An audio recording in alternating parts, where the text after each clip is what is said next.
Thank you for joining today. We'll be covering improving your DevOps practice with the LaunchDarkly Platform. Today, we're going to dive into the transformative power, feature flag, and change management in the software development lifecycle. Today, you're going to be hearing primarily from Colin, our lead custom software development practice at NextLink Labs. Colin has over 10 years experience helping companies build performant web applications.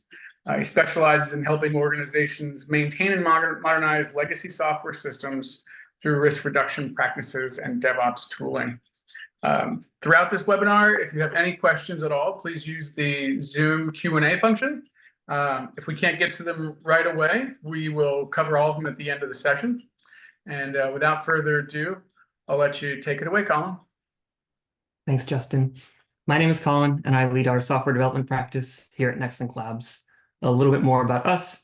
Here at NextLink, we are a digital transformation consulting company with three primary practices, which are DevSecOps, cybersecurity, and custom software development. For us, these three practices constantly overlap, and our engagements typically involve all three practices. Within custom software development, the majority of our clients come to us with what I would classify as issues related to technical debt. Technical debt is a popular topic these days, and everyone has a slightly different definition, but I think of it as anything that causes friction or pain in the day-to-day life of developers and the organization overall. One topic that I hear that often comes up in this category is around change management and the pain related to rolling out large features or performing large-scale migrations. I like to make people's lives easier, so helping developers improve their change management platform is a big passion of mine. And that's why today I'm excited to talk to you about feature flags and specifically the LaunchDarkly platform. So the goal for this webinar today is that you will leave with a better understanding of feature flags and how they can reduce risk overall in your organization, and then give some insight into why we at NextLink love the LaunchDarkly platform specifically, and why they are the industry leader in the space when it comes to feature flags and change management overall. Specifically, I'm going to give an example of a release without feature flags so that we start on the same page. Then I'll go into an introduction to feature flags and how they can help with feature releases.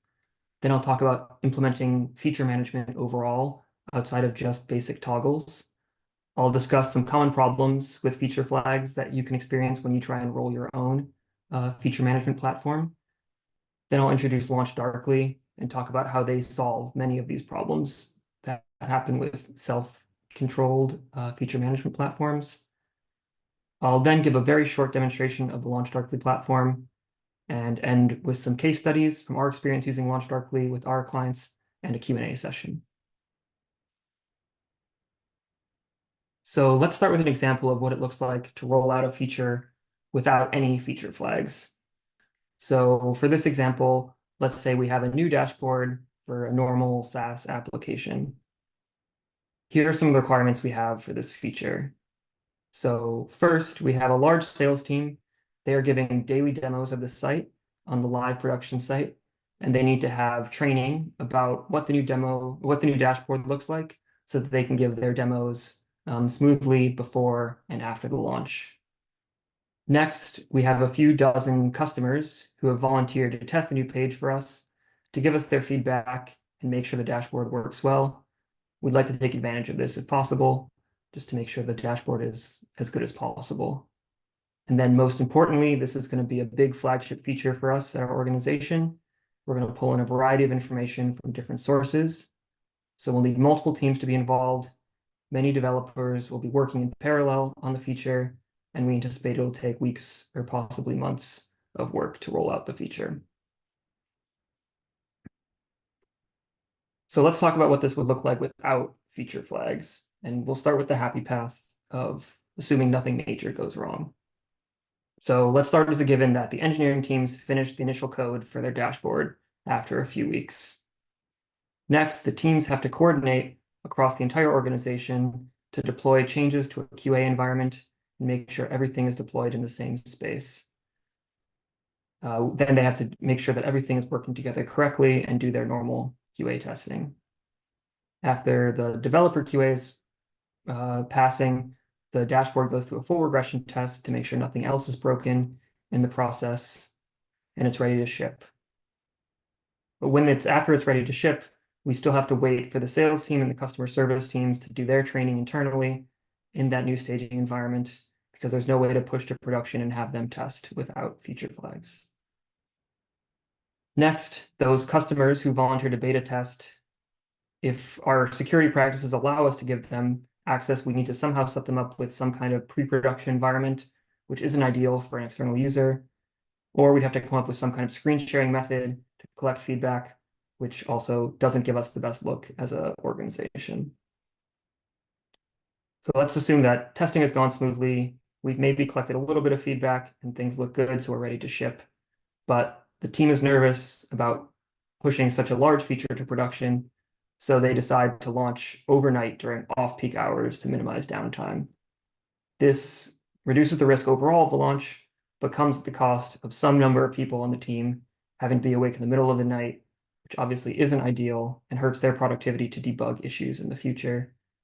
Also, I should add that this is only an option for companies without a global presence, and any company that's spread throughout the world in every time zone is not going to be able to do this, and they just have to bite the bullet to deploy when there's live traffic happening. So if that's a happy path, I've already alluded to some of the things that can go wrong. Let's talk more specifics. So with that first piece, when it comes to feature blocking, if the team has spent weeks working on this dashboard, then there is likely other changes, other bug fixes, other smaller features happening at the same time. And you'll have to reconcile the larger dashboard feature being merged into your main code base with the smaller features.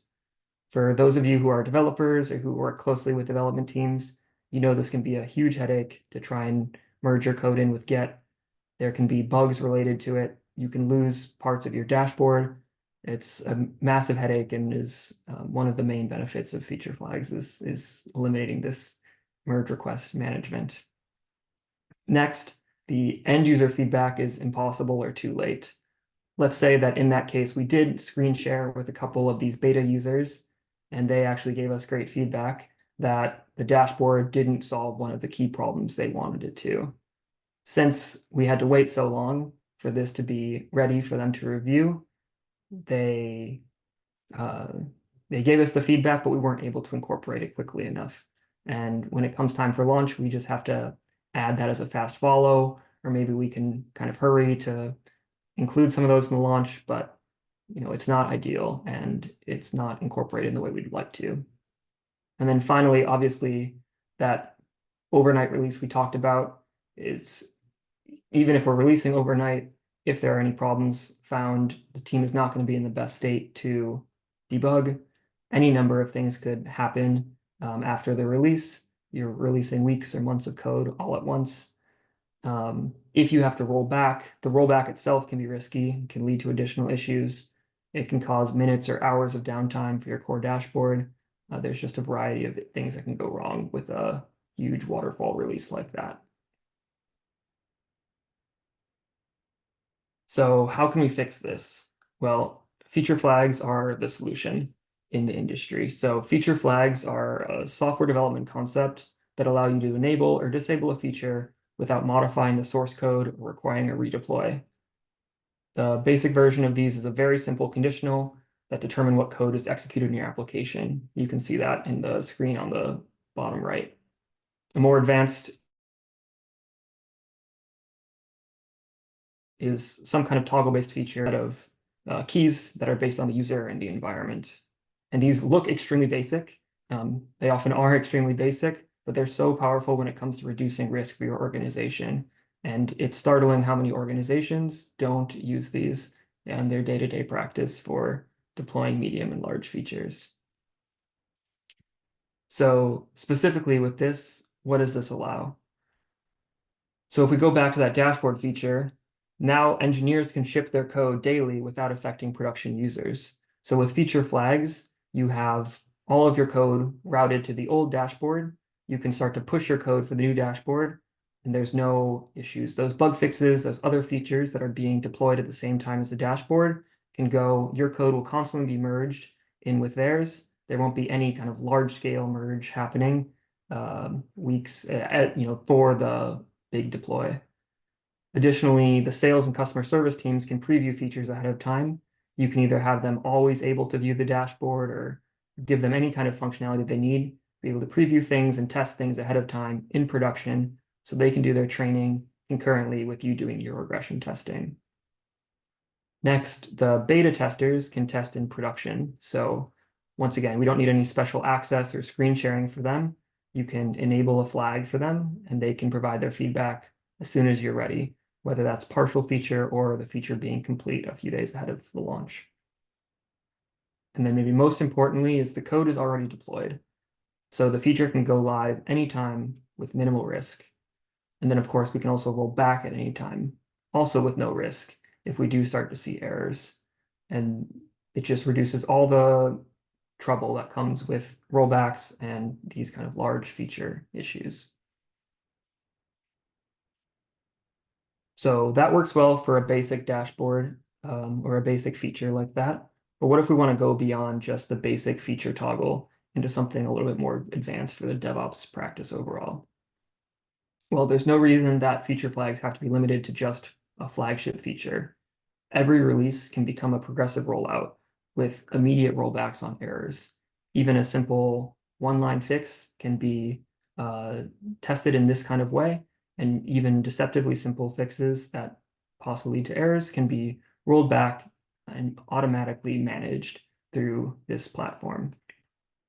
Additionally, you can enable functionality based on attributes. So things like desktop only changes or compliance functionality for specific regions in the world, all of that can be managed easily through feature flags.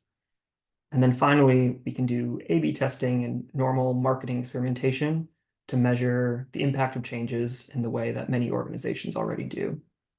This is often done by marketing teams, but usually takes up development resources as they're trying to manage a tool that they're not super familiar with, they don't actually use day to day, they don't have experience with. So with LaunchDarkly, all your teams can standardize their tooling across your organization here at once. I guess I alluded to it here, but as you get beyond basic toggles, this concept of feature flags gets complicated very quickly. And that's why we love working with LaunchDarkly as our change management platforms. Many of the organizations that we work with have some concept of feature flags, whether it's based on security roles or maybe just an email check if they're an internal user or not. LaunchDarkly allows you to level that up and really scale out in a way that works well for a large production enterprise application. So a little bit more about LaunchDarkly. They're the feature management platform that serves millions or trillions of feature flags daily to help software teams build better software faster. They're used throughout the industry. Over 25% of the Fortune 500 build their software with LaunchDarkly. And then on top of all that, they're the premier industry leader for feature management with a full platform, like I mentioned, to implement all of the advanced capabilities for things beyond just your basic feature flags. Obviously, that industry proof is great, but what about on the technical side? So this is where, obviously, I like implementing them as part of the custom software development practice that we have here at NextLink. So some of the big challenges we see with feature flags is maintaining consistent feature flags across desktop, mobile, and front-end applications.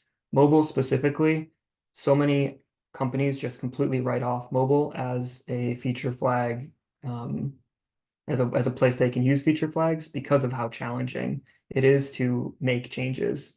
Mobile is obviously notorious for having to go through approval from the Google Store and Apple Store, and LaunchDarkly allows you to create feature flags dynamically in your applications without having to do that process, allowing you to make changes quickly in mobile specifically. And then on top of that, just having one unified platform really just simplifies the feature flag management overall. Next, LaunchDarkly has a sophisticated streaming architecture that gracefully handles all the failure cases that can occur with a simpler approach that you might use if you try to use your own feature flags. This is another very common issue we run into with kind of self-managed feature flags, which is that if you start to do stuff like turn off feature flags or deprecate certain flags, you run into issues, the default behavior isn't there, and you run into bugs or issues. LaunchDarkly handles all of this failure case for you. It handles the instant updates for you. It just makes all this stuff a breeze. And then finally, LaunchDarkly is a simple UI UX. So anyone on the team can help with feature flag management. It's not just limited to software engineers. This is another thing we run into where organizations will have feature flags, but they're managed only in the code specifically. There's no actual management involved with it. And so developers are required to push new code to add new feature flags, and the whole team isn't empowered like what works with LaunchDarkly. So with that simple UI UX, that leads me into just a very quick demo. I'll give, just to walk you through kind of the very basics of the platform so you can have an idea for yourself of how easy it is to use. So let me pause my share and share the others tab with LaunchDarkly here.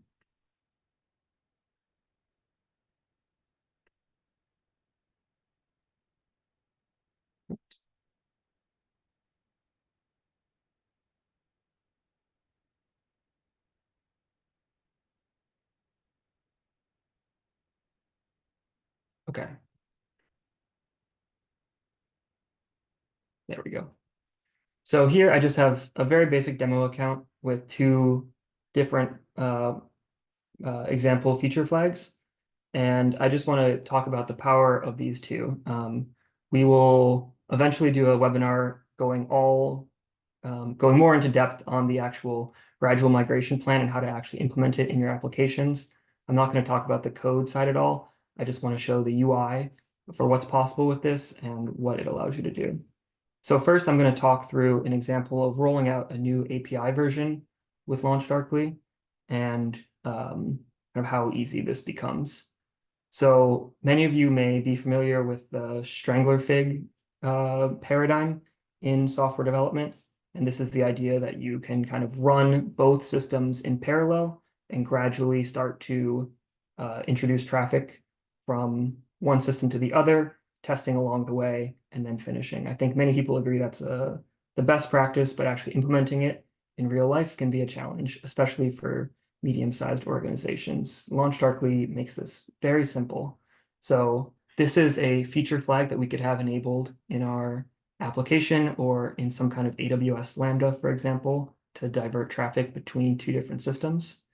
And all I need to do down here, you see we have 4 different systems. So I'll actually go into the variations and we can talk about this.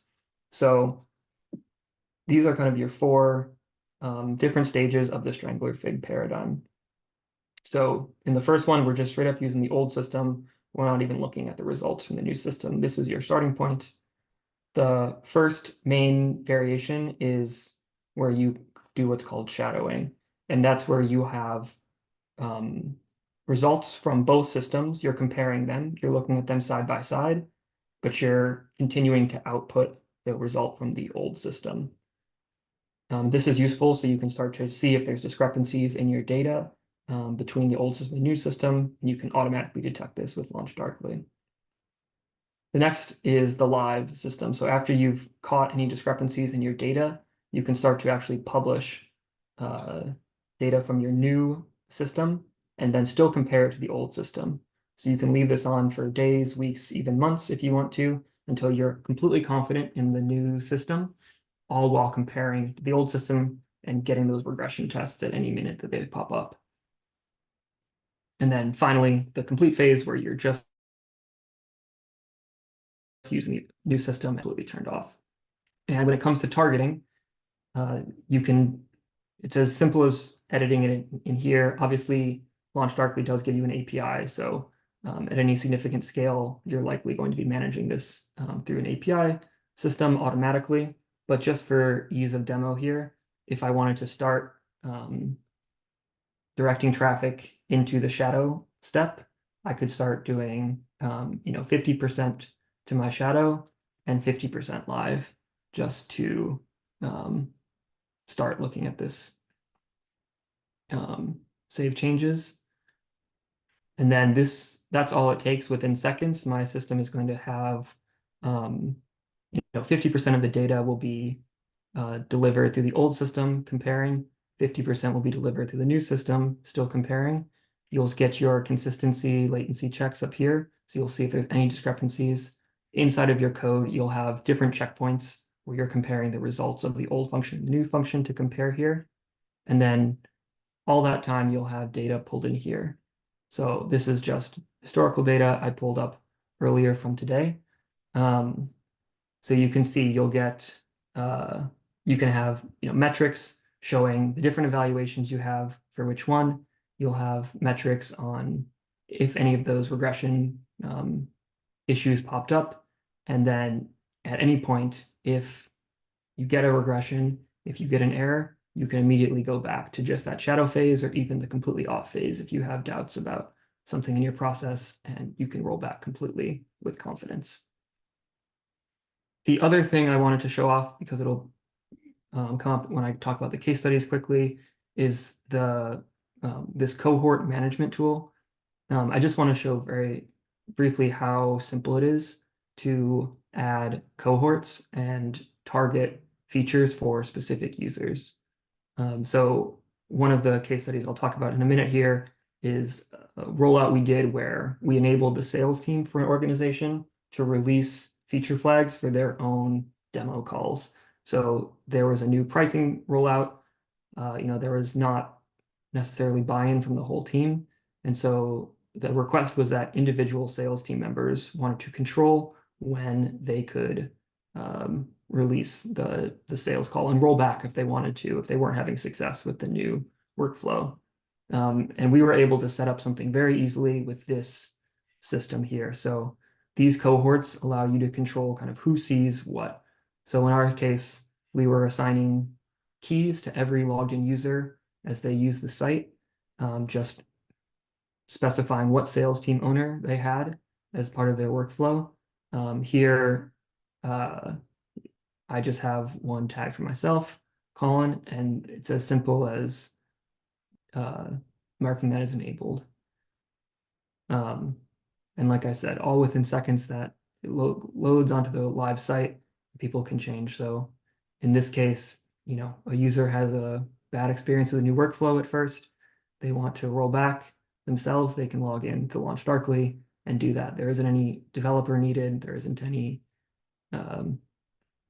technical requirement here. The team is empowered to make their own changes. Like I said, that's just a very simple walkthrough. We'll give a full demo later, actually going through some legacy applications and how to do that more directed at developers who are implementing this on their end. Just wanted to show the UI and kind of how simple LaunchDarkly makes this feature flag management. So with that, I'll go back to the webinar.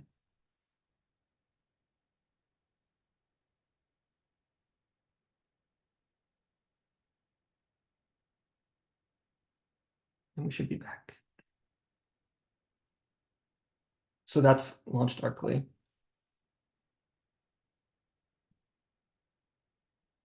And then, like I said, so these two case studies we've talked through, so I'll just give a little bit more specifics about how we found success using LaunchDarkly in these two different use cases. So the first one was this legacy API deprecation, like we talked about.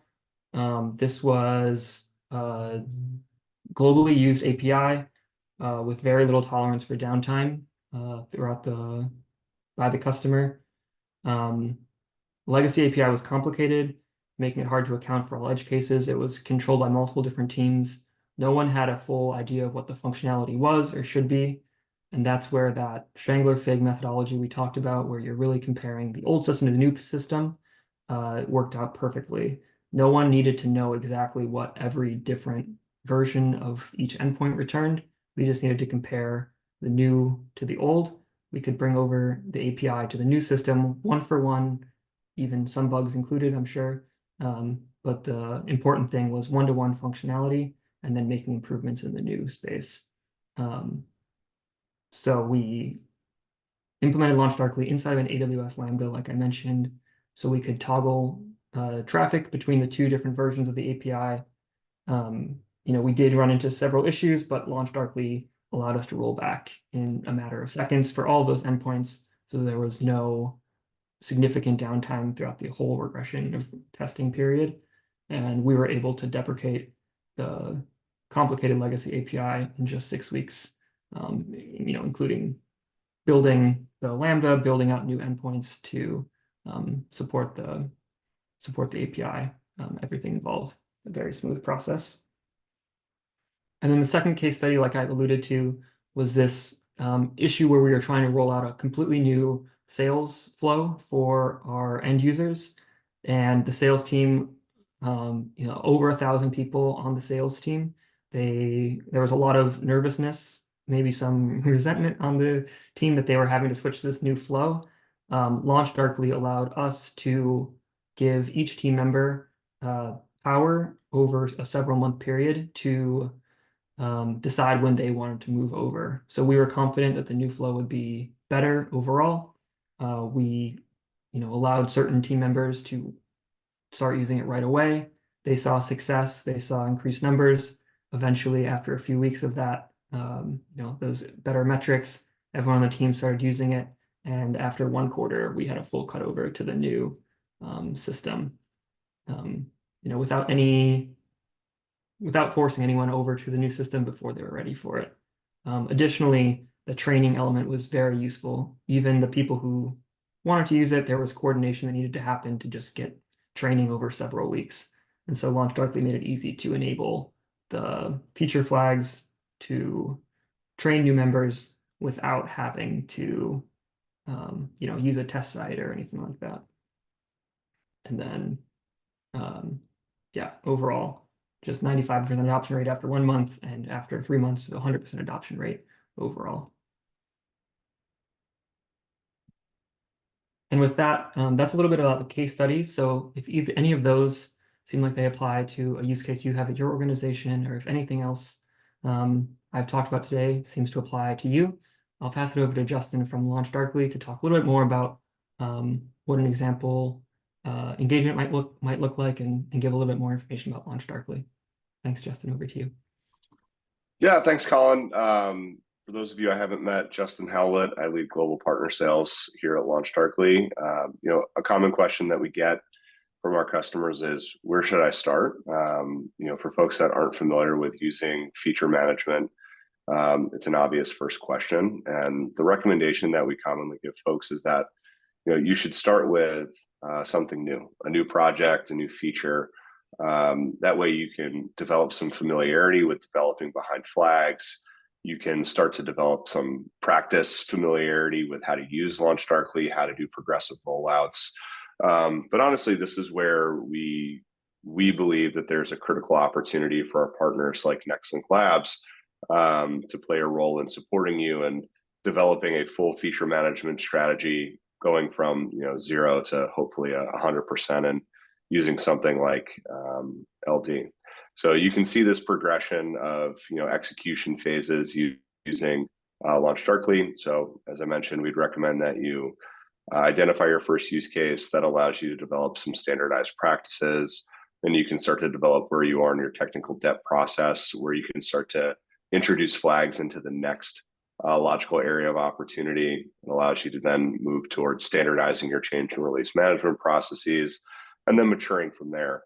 But leveraging partners like NextLink is a great way for them to come in and help develop that process and that strategy with you.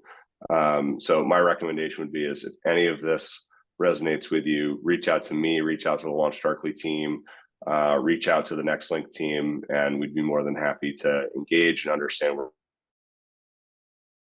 you currently are in your journey with feature flags and feature management, and develop a tailored plan to support it. But yeah, the first bit of advice I'd give is start with something net new, so you can lay a little bit of the groundwork to work on some more of the complex challenges. Thanks, Justin. Yeah, just to echo that, like I said, I really like working with our clients. I like to make people's lives easier. I feel like using LaunchDarkly, I can really make both end users' lives, the developers who work on the team, everyone in organizations seem to be happier when they can roll out features in a risk-free way. So please don't hesitate to reach out. I'd be happy to chat. Please feel free to reach out to me directly. And if you have any questions about a possible use case for LaunchDarkly, I'd love to talk with you.